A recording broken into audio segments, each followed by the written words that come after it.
Hello everyone, তোমাদের সামনে আজকে নিয়ে এসেছি পিএসসি ক্লার্কশিপের ফাইনাল কাট অফ। ঠিক আছে, final cut off, expected cut off final কত যেতে পারে। দেখো, খুব শর্টকাটে বলবো। যেটা এসেছিল এবার কাট অফ টায়ার ওয়ানে যেটা হয়েছিল part one, general 49, OBC 48, OBC B 48, SC 47, ST 29 আর ইডাব্লিউএস 11.75 এটা এসেছিল।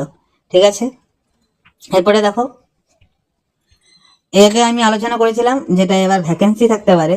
ভ্যাকেন্সি কেমন থাকতে পারে, যে টোটাল 9.2 টাইমস যদি হয় আগের বার অনুযায়ী, ঠিক আছে, আগের বার ভ্যাকেন্সি অনুযায়ী, তাহলে এবছর প্রায় 90,000-এর মতো প্রায় ভ্যাকেন্সি থাকতে পারে। ঠিক আছে, সরি, 90,000 ক্যান্ডিডেট পাস করেছে।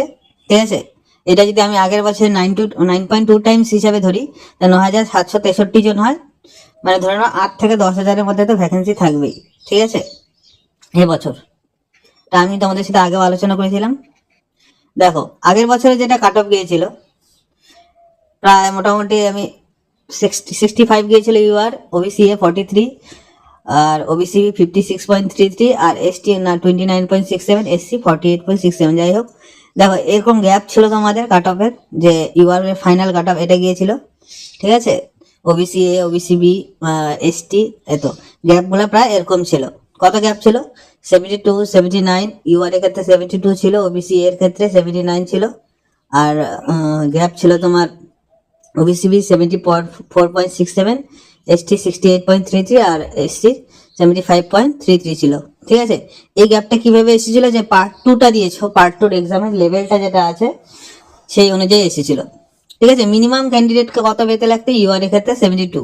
কিন্তু এবছরের কোশ্চেনটা যদি দেখি, আগের বছর যে একটু হার্ড ছিল, মানে লেখার প্যাটার্ন যেটা ছিল সেটাতে তুলনামূলকভাবে আগের বছরের মতো নম্বর অতটা উঠবে না অ্যাভারেজ ক্যান্ডিডেটের। যারা ভালো লিখতে পারে তাদের ক্ষেত্রে আলাদা, যারা প্র্যাকটিস প্রচুর করেছে। ঠিক আছে, যেমন আগেরবারে কমন টপিক এসেছিল করোনা নিয়ে, অনেক কিছু সবাই লিখতে পেরেছে। ঠিক আছে, এবার একটু ঘুরিয়ে দিয়েছে, আমরা দেখেছি, তাই আমি পার্ট টুটা নিয়ে একটু আলোচনা করেছি। আগেরবার দেখো সব রেঞ্জ 70 থেকে 75-এর মধ্যে রেঞ্জ ছিল, সবকিছু প্রায় 80 অব্দি রেঞ্জ ছিল। এবছর রেঞ্জটা কেমন যেতে পারে সেটা নিয়ে আমি আলোচনা করছি পার্ট টুতে, তাহলে ওটা নিয়ে আমরা আলোচনা করব। দেখো এবছরের যেটা ইয়ে ছিল তোমাদের রিপোর্ট রাইটিং যদি বলো, ঠিক আছে, এই রিপোর্ট রাইটিংটা ইংলিশ যে রিপোর্ট রাইটিং ছিল সেটা মোটামুটি ইজি ছিল। ঠিক আছে, যে কেউ লিখতে পারবে। ঠিক আছে, যেমন সায়েন্স এক্সিবিশনে একটা ছিল, আর হচ্ছে তোমার ইয়েটা ছিল কেন এনজিওর ব্যাপারে, ডগস লাভারের ব্যাপারে একটা ছিল। এটা এভারেজ একটা 15-তে আছে, এভারেজ ভালো স্টুডেন্ট প্রায় 12 থেকে 13 মার্কও পেতে পারে এটাতে। ঠিক আছে, আর 7-8 তো হামেশাই যে কেউ পাবে এটাতে, যা লিখবে কিছুটা। তারপর যেখানে সামারি আছে, সামারিটা জানি আমরা পড়তে অনেক সময় লাগে, 1 ঘন্টা টাইমের মধ্যে তারা পড়ে আমাদের বের করতে অনেক টাইম লাগে, আর এক্সাক্ট দিতে গেলে আমাদের অনেকটা সময় লাগে। তাই এখানেও মোটামুটি বেশিরভাগ স্টুডেন্ট 15-তে এভারেজ মার্কস যদি ধরি 7 to 8 মার্কস তো পাবি। ঠিক আছে, তাহলে আর ভালো যারা লিখেছে তারা তো 12-র ওপরেই পাবে। আর দেখো এখানে বেঙ্গলি টু ইংলিশ ইজি একটা, ঠিক আছে, দিয়েছে, কিন্তু 1-2টা লাইন সরাসরি ইংলিশে মানে ইংলিশে করাটা একটু কঠিন হয়ে যায়। ঠিক আছে, এখানে মোটামুটি কত বলতে পারো, 20-তে খুব ভালো লাগবে, 15-16 তো আরামসে পাবে। ঠিক আছে, যদি স্কিপ হয়ে যায় 1-2টা লাইন বা ভালো করে আসে না, ঠিক আছে, তাহলে 8 থেকে 10 তো হামেশাই পাবে। তাই দেখো আমি যদি একদম এভারেজ স্টুডেন্টে ধরি, প্রতিটাতে 8 ধরি, 3-8 24, ঠিক আছে, 25 ধরতে পারো, যে এই পার্টটাতে একটা পার্টে 25। ঠিক একইভাবে তুমি যদি এই পার্টটাতে ধরো, ঠিক আছে, বাংলাটা, ঠিক আছে, তাও এই পার্টটা তো ধরতে পারো, কত পাবে, এভাবেই 25। ঠিক আছে, 25 এবারে স্টুডেন্ট 50 মার্কস এটাতে তুলতে পারবে। ঠিক আছে, এবার যদি লেখা ভালো হয় 50 থেকে 80 অব্দি মার্কসটা যেতে পারে। ঠিক আছে, অনেকজন অনেক প্র্যাকটিস কমন এসেছে, অনেকজনের 80 অব্দি মার্কস যেতে পারে। ঠিক আছে, এর মধ্যে ঘোরাঘুরি করবে সবার মার্কসটা 50 to 80। ঠিক আছে, এবার দেখো,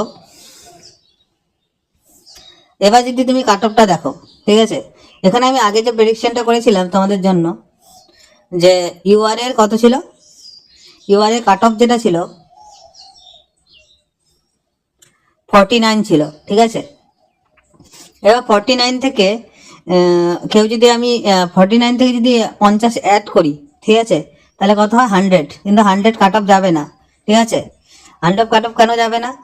কারণ প্রত্যেককে তো পাস করাবে না, যেই কয়টা ভ্যাকেন্সি আছে সেই কয়টা লোকই পাস করবে, মানে সেই কয়টা ছাত্রই পাস করবে, ঠিক আছে। তাই কাট অফটা তোমাদের এর চেয়ে হাই যাবে। মানে তোমাদের যদি একদম 6 মার্ক থাকে, তাই মোটামুটি এইবারের পরীক্ষা অনুযায়ী, আগেরবার যেমন গ্যাপ ছিল, আগেরবারে গ্যাপ কত ছিল, আগেরবার গ্যাপটা ইউআরে 72 ছিল, সেই গ্যাপটা এবছর একটু কমবে, ঠিক আছে, হয় 65 বলতে পারো, ঠিক আছে। প্রিভিয়াস আমি ইয়েতে দিয়েছিলাম 75 গ্যাপ, কিন্তু কোশ্চেন অনুযায়ী 75 নাও থাকতে পারে, ঠিক আছে।